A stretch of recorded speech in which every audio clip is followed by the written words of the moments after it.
আমরা এই গলাচিপা 10 মিনাকে একটা পাইলট প্রজেক্ট হিসেবে, একটা পাইলট প্রকল্প হিসেবে নিয়ে এই জনপদের মানুষের শিক্ষা, স্বাস্থ্য, কর্মসংস্থানের ক্ষেত্রে একটা নতুন দিগন্তের সূচনা করতে চাই। এবং আমি আপনাদেরকে বলছি, সরকারিভাবে নয়, ব্যক্তিগত উদ্যোগে এই গলাচিপা 10 মিনাতে আগামী দিন ইনশাআল্লাহ একটি হসপিটাল করব।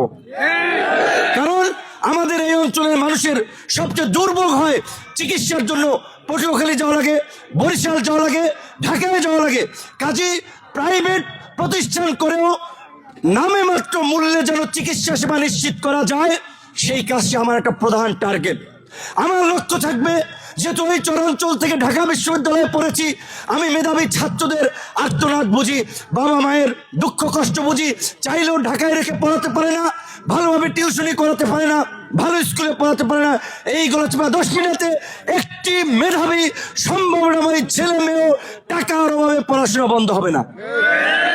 এই অঞ্চলে যদি কোনো প্রতিভাবান ক্রীড়া ছেলে থাকে, যে ক্রিকেট ভালো খেলে, ফুটবল ভালো খেলে, তাদেরকে জাতীয় পর্যায়ে যেভাবে পৌঁছে দেওয়া যায়, আমি সেই কাজটি করব। এই অঞ্চলের কৃষি প্রধান এই অঞ্চলের মানুষ যেন তার ন্যায্য অধিকার পায়। আজকে চরগুলো কতিপয় লোক দখল করে খাচ্ছে। পরিষ্কারভাবেই বলছি, আমি আমার দলে কোনো লোক এই চর দখলের সাথে জড়িত না। আগামীতে আমি কোনোভাবে এটাকে সাপোর্ট করব না। বরঞ্চ এই গরিব মানুষের অধিকার ফিরিয়ে দেওয়ার জন্য ডিসির সাথে, ইউনোর সাথে, ওসির সাথে আমার ফাইট করা লাগছে।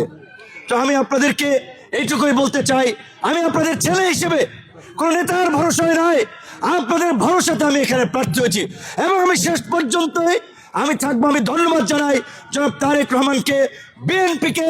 তারা এই জনপদের মানুষের আবেগকে সমর্থন জানিয়ে, অনুভূতিকে শ্রদ্ধা জানিয়ে তারা বিএনপির প্রার্থী দেয়নি, আমাকে সমর্থন দিয়েছে। আমি কৃতজ্ঞতা জানাই আলহাজ গোলাম মোস্তফা সাহেবকে। এই বয়স্ক মানুষ মনোনয়ন দাখিলের শুরুর দিকে এসেছিলেন, আবার ঢাকায় গিয়ে আবার এসেছেন। আমি কৃতজ্ঞতা জানাই শিপলু খান ভাইকে, আমি কৃতজ্ঞতা জানাই কবির ভাইকে, সুমান ভাই গলাচিপার, আশরাফ ভাই, রেণু খালা সহ যারা বিএনপির নেতৃবৃন্দ দায়িত্বশীল পদে থেকে বিএনপির দিক নির্দেশনা বাস্তবায়ন করার জন্য তারা আমার পাশে এসে দাঁড়িয়েছে। আমার আশা এবং ইনশাল্লাহ এটা বাস্তবায়ন হবে পর্যায়ক্রমে, সকলেই আসবেন। কাজে আমার অনুরোধ থাকবে, পরিবেশটা তিক্ত করবেন না। আমাদের একজনের মুখ আরেকজনের দেখতে হবে। কাজে এমন কথা বলবেন না পরবর্তীতে মুখে তাকাতে হলে যেন কষ্ট না লাগে। কাজে আপনারা দল করেন, বড় দল, আমার আপনাদের প্রতি ফুল রেসপেক্ট। আপনাদের ডেডিকেশন আছে, ত্যাগ আছে, আমাদেরও আছে। তবে এই জনপদে কিন্তু বাংলাদেশে 50 বছরও বিএনপি কিন্তু নির্বাচনে জয়লাভ করতে পারে নাই। কাজে এটা আমি দৃঢ় বিশ্বাস করি, শুধুমাত্র বিএনপির ভোট দিয়ে নির্বাচনে জয়লাভ করা যাবে না। দল মত নির্বিশেষে সকল দল মত পথের মানুষকে নিয়ে আমি পথ চলতে চাই, তাদেরকে নিয়ে রাজনীতি করতে চাই। ইতিমধ্যেই এই গলাচিপা 10 মিনিটে প্রশাসনকে পরিষ্কারভাবে বলে এসেছি, এসপি সাহেবকে বলে এসেছি, আমরা লোকাল পর্যায়ে নির্বাচন করি। এটা শহর এলাকা না, এইখানে আওয়ামী লীগের ওইভাবে কোনো রাজনৈতিক অপতৎপরতা নাই। কাজেই কোনো নিরীহ মানুষকে হয়রানি করবেন না। এতদিন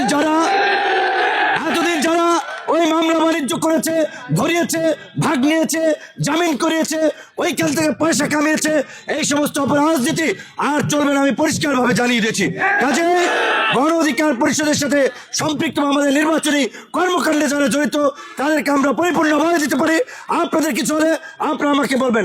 আমি এখন 90-95% সময় এই এলাকায় থাকি। আমার কোনো ভাই বন্ধু, আমার কোনো কর্মী যদি কাজ করতে গিয়ে বিপদে পড়ে, রাত 3টে হলে আমরা ছুটে আসবো ইনশাআল্লাহ। কাজে আপনাদেরকে একটু কথা বলবো, ভয় পাবেন না, হুমকি ধামকিতে কাবু হয়ে যাবেন না। আমরা বিজয়ের দ্বার প্রান্তে পৌঁছে গেছি। আপনারা ভোটের ইকুয়েশন যদি মিলান, ব্যাপক ভোটের ব্যবধানে আগামীতে বিএনপির যেহেতু আমরা সমর্থন পেয়েছি, ইনশাল্লাহ এই আসনে চাক মার্কা জয়লাভ করবে। কোনো নয় ছয় কথাবার্তা বলে মানুষকে বিভ্রান্ত করা যাবে না।